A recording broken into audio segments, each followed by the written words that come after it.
हाँ जी, आखिरकार हम जीत गए, और हम पाकिस्तान आखिरकार अपने होम सीरीज में अपनी इज्जत बचाने में कामयाब रहा और उसके बाद उसने सीरीज बराबर कर ली। थोड़ी सी इज्जत हमारी बच गई। उसके अलावा बाबर आजम ने एक नया रिकॉर्ड बना दिया, जबकि लोगों के लिए मुंह पे एक बहुत जो नाटेदार चपेट थी ये भी उसकी तरफ, बाबर की तरफ से। और आईपीएल में भी आजकल बहुत ज्यादा प्रॉब्लम हुआ है। प्रॉब्लम से मुराद यानी कि बहुत ही तबाही मची हुई है वहां पे भी। और भी बहुत कुछ आज की वीडियो में।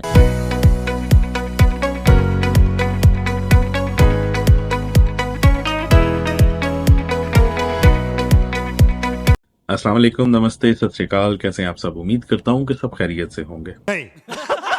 जी हाँ, आखिरकार पाकिस्तान रात को अपना 5वां मैच जीतने में कामयाब हो गया। पाकिस्तान ने 178 रन का टारगेट दिया। उसके बाद हमने टारगेट सेट करके न्यूजीलैंड के हवाले किया। न्यूजीलैंड ने बैटिंग शुरू की तो शाहीन ने एज यूजुअल अपने पहले ओवर में ही पहली विकेट निकाली, जिसके बाद उन्होंने न्यूजीलैंड ने हमें बहुत ही खूबसूरत तरीके से धोना शुरू कर दिया था। बाकी यही कहूंगा कि शाहीन ने बचा लिया काफी हद तक। हमारे 4 विकेटें शाहीन लेके गए। मैन ऑफ द मैच भी वही रहे, मैन ऑफ द सीरीज भी शाहीन ही रहे। और कुछ हद तक कह सकते हैं कि उन्होंने बहुत ही अच्छी बॉलिंग की, कुछ अच्छी उनकी फॉर्म वापस आ रही है। लेकिन अभी भी मैं शाहीन से यही रिक्वेस्ट करूंगा या यही रिक्वायर करूंगा उनसे कि एटलीस्ट उनकी बॉल में थोड़ी सी स्पीड होनी चाहिए। 136 से 138 से ऊपर वो नहीं जा रहे। थोड़ा सा ये परेशानी की बायस है। उसके अलावा बैटिंग की अगर बात की जाए तो पाकिस्तान की बैटिंग में ऐसा कोई खास बंदा नहीं था जिसके बारे में मैं ज्यादा से बात कर सकूं सिवाय बाबर आजम के। बाबर आजम ने एक मरतबा फिर 50 मारी, अपनी बैटिंग से थोड़ा बहुत टीम को सहारा दिया। यही फर्क था पाकिस्तान की पिछली मैच में और इस मैच में। इस मैच में बाबर चल गए तो हमने 178 बना लिए। पिछले मैच में बाबर नहीं चले थे तो हमने 178 भी नहीं बनाए। उसके बाद फखर जमान बहुत ही स्ट्रगल करते रहे। बहुत ही अजीब किस्म की बैटिंग उनकी भी रही। अरे कहना क्या चाहते हो? 33 बॉलों के ऊपर 42 रन उन्होंने बनाए। काफी दफा उन्होंने कोशिश की कि उनको आउट किया जाए, लेकिन उन्होंने आउट नहीं किया। फखर जमान को ही यूज करते रहे क्योंकि बहुत ही अच्छे तरीके से वो जा रहे थे। बस लास्ट में उनके 1-2 स्निक्स निकल गई जिसकी वजह से चौका और एक छक्का लग गया, तो थोड़ी सी एवरेज उनकी बराबर होगी। नहीं तो माशाल्लाह बॉलें ज्यादा थी और हम टेस्ट मैच खेल रहे थे फखर जमान का। तो प्रॉब्लम यही है कि जब उनको कम बैक कराया जाता है तो उस दिन वो बहुत ही अच्छा खेलते हैं और उसके बाद फिर वो स्ट्रगल करते हैं। और ये स्ट्रगल जो सी है उनकी बहुत ही ज्यादा काफी अरसे से हम देख रहे हैं। मतलब बहुत सारे चीजें अगर आप पुरानी इनकी सारी देख लें तो एक आधा मैच वो बहुत अच्छा खेल के अपनी बुकिंग कर लेते हैं पूरी सीरीज में और फिर उसके बाद वो स्ट्रगल करते रहते हैं, कभी 10 पे, कभी 5 पे, कभी कभी किस तरह और कभी किस तरह। उसके अलावा शदाब आगे लास्ट में, जिन्होंने कुछ तकरीबन 18-19 रन जल्दी जल्दी बना लिए और वही रन हमें जिता गए। नहीं तो हमारी टीम का कल भी मैच का बहुत बुरा हाल था। बैट्समैनों ने जिस टाइम, न्यूजीलैंड के बैट्समैनों ने बैटिंग शुरू की जिस टाइम, तो आपके सामने के हालात थे। उन्होंने 8 ओवरों में 80 रन बना लिए थे ऑलमोस्ट। लेकिन फिर उसके बाद हमारे स्पिनर्स ने थोड़ा सा काम कर लिया और आके संभाल लिया। सामा मीर, जिनको पिछली वीडियो में मैं काफी क्रिटिसाइज कर चुका, वो अभी भी, मैं खैर उनकी बॉलिंग से इतना ज्यादा खुश नहीं था क्योंकि अगर सीधा तरह देखा जाए तो बॉल उनकी सीधी सीधी ही पड़ रही थी। खाके बैट्समैन जो थे वो बहुत गलत खेल रहे थे और बहुत ही गलत आउट हो रहे थे। क्योंकि प्रॉब्लम ये है कि उनकी स्पिन बॉल में कोई परिवर्तन नहीं है, उनकी बॉल स्विंग नहीं होती। मैंने जब तक जितना मैं टीवी पे ऑब्जर्व करता हूँ या देखता हूँ इस मैच के दौरान जो देखा जाता है, उनकी बॉल पड़ के स्विंग ही नहीं होती।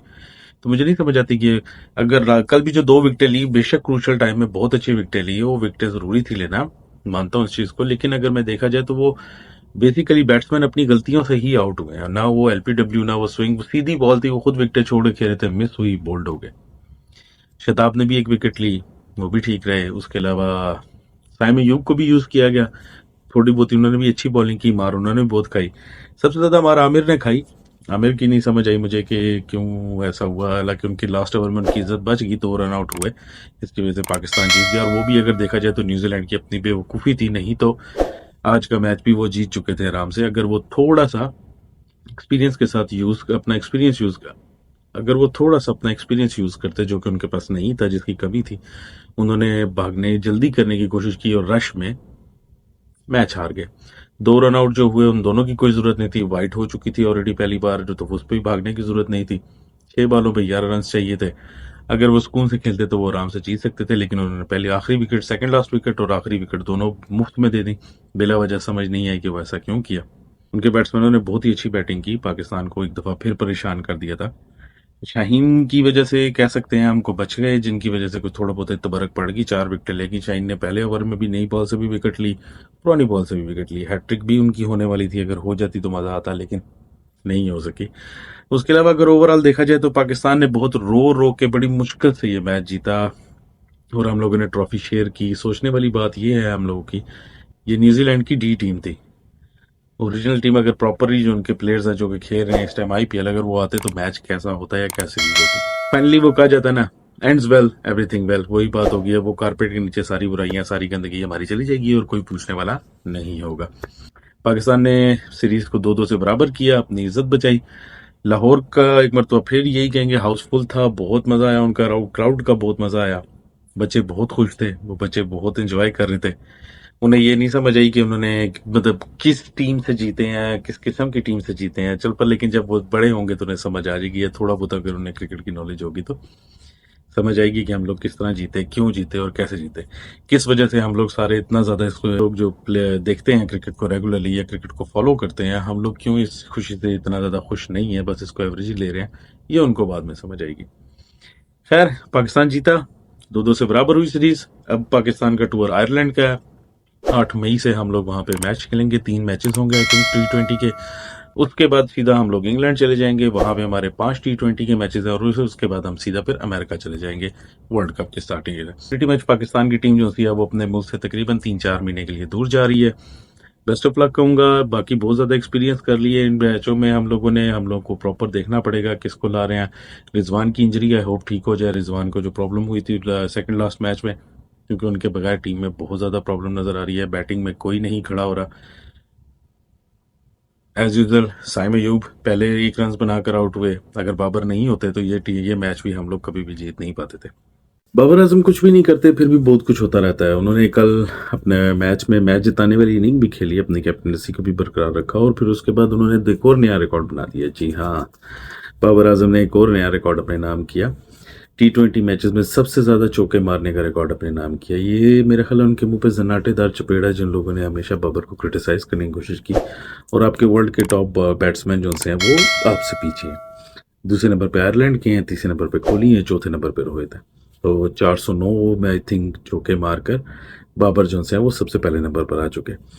फिर भी हम लोगों को उसकी कदर नहीं है, फिर भी हमें जब भी बुरा कहना होता है तो हम बाबर को कहते हैं और यही हालात हमारे रहेंगे। तो आगे भी हम लोग इसी तरह करते रहेंगे, जो कि गलत है, नहीं करना चाहिए। अपनी टीम के लड़के को सपोर्ट करनी चाहिए, अपनी टीम को सपोर्ट करनी चाहिए और हमें इंडिया से ही कम से कम कुछ सीख लेना चाहिए कि अपनी टीम को कैसे सपोर्ट करते हैं। लेकिन हम है कि कोई मौका अपने हाथ से जाने नहीं देते। तो बेस्ट ऑफ लक बाबर, बहुत अच्छे तरीके से आप खेल रहे हैं, परफॉर्म कर रहे हैं, अपने रिकॉर्ड बनाते जा रहे हैं और आगे भी इंशाल्लाह पूरी उम्मीद है कि आप पाकिस्तान के लिए बहुत अच्छे अच्छे रिकॉर्ड बनाते जाएंगे। उधर आईपीएल में जी बहुत ज्यादा आग लगी हुई है। आईपीएल की मुझे समझ नहीं आ रही, हर मैच 250 260 से नीचे स्कोर ही नहीं हो रहा। 20-20 ओवरों में क्या क्रिकेट चल रही है, बेसबॉल हो रही है, हो क्या रहा है? अब मतलब समझ से बाहर है कि हो क्या रहा है वहां पे। कैसे मतलब आप लोग 250 यहाँ पे देख लो कि हम लोग इधर भी T20 हो रहा है, 170 180 नहीं क्रॉस कर पा रहे और उधर आप लोग 250 से नीचे बात ही नहीं करते। डीसी और एमआई यानी मुंबई इंडियंस का और दिल्ली का मैच हुआ आपस में। दिल्ली ने 56 मारे, दिल्ली ने 256 मारे और मुंबई इंडियन वो भी नहीं बना सके।